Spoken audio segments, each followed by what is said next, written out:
மோடி அவர்கள், அதே மாதிரி ஒன்றிய அமைச்சர்கள் இவங்களுக்கெல்லாம் அப்பாயின்மெண்ட் கிடைக்கணும்னா பெரிய விஷயம். இங்க கூட்டணியில இருக்கக்கூடிய அதிமுகவே வெயிட்டிங் லிஸ்ட்ல தான் இருப்பாங்க. ஆனா நீங்க நினைச்ச உடனேயே எல்லாரையும் பார்த்துடுறீங்க. செல்ல பிள்ளையா நீங்க பாஜகவுக்கு? அதே மாதிரி நாட்டின் பிரதமரை வந்து நான் மாத்திரம் சந்திக்கல. சகோதரி அவங்க அக்கா கனிமொழி அவங்க சந்திச்சிருக்கிறாங்க, சமீபத்தில் சந்திச்சாங்க. நம்முடைய அண்ணன் கமலஹாசன் அவரும் பத்திரிக்கை சந்திச்சிருக்கிறாரு. இவங்க 2 பேரும் பார்த்தீங்கன்னா கனிமொழி அக்கா பொறுத்த வரைக்கும் அவங்க தூத்துக்குடியில் வந்து விமான நிலையம் விரிவாக்கத்துக்கு நன்றி தெரிவித்து அவங்க போய் சந்திச்சாங்க.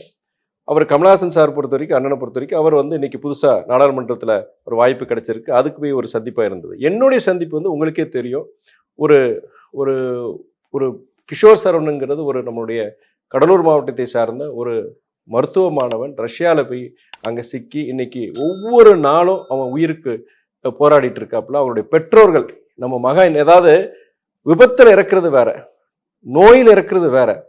தன்னுடைய பிள்ளை மகனோ மகளோ ஒரு ஆபத்தான சூழ்நிலை இருக்கும்போது ஐயோ நம்ம காப்பாற்றிட முடியாதா, நம்ம ஒன்றும் செய்ய முடியலங்கிற அந்த ஒரு ஹெல்ப்லெஸ்னஸ் இருக்கு பார்த்தீங்களா, எந்த பெற்றோருக்கும் வரக்கூடாது.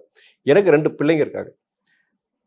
நான் அந்த கண்ணோட்டம் தான் பார்க்குறேன். நான் இது அரசியலை கடந்து ஒரு மனிதாபிமான அடிப்படையில் தான் பார்க்குறேன். அது வந்து நான் இந்த கிஷோர் சரவணனுக்காண்டி என்னன்னா, இன்னைக்கு வெளியுறவுத்துறை அமைச்சர் அவரை வந்து 2 முறை, ஃபாரின் செக்ரட்டரி 3 முறை, பிரதமர் வந்து 2 முறை, 68 நாடாளுமன்ற உறுப்பினருடைய கையெழுத்து எல்லாம் வாங்கிட்டு தான் நான் கையெழுத்து இயக்கமாக கொண்டு போய் அவருக்கு கொடுக்குறேன். எனக்கு என்னன்னா, இவ்வளோ முயற்சியில் எடுக்கும் பொழுது சரி இவ்வளோ ஒரு உயிர்களை காப்பாற்ற முடியும், அந்த பெற்றோர்களுடைய கண்ணீரை நம்ம துடைக்க முடியுங்கிற ஒரு ஒரு திருப்தி தான். இதில் அரசியலை கடந்து தான். இதில் வந்து இவரை சந்திக்கிறேன் அவரை சந்திக்கிறேங்கிறது கிடையாது.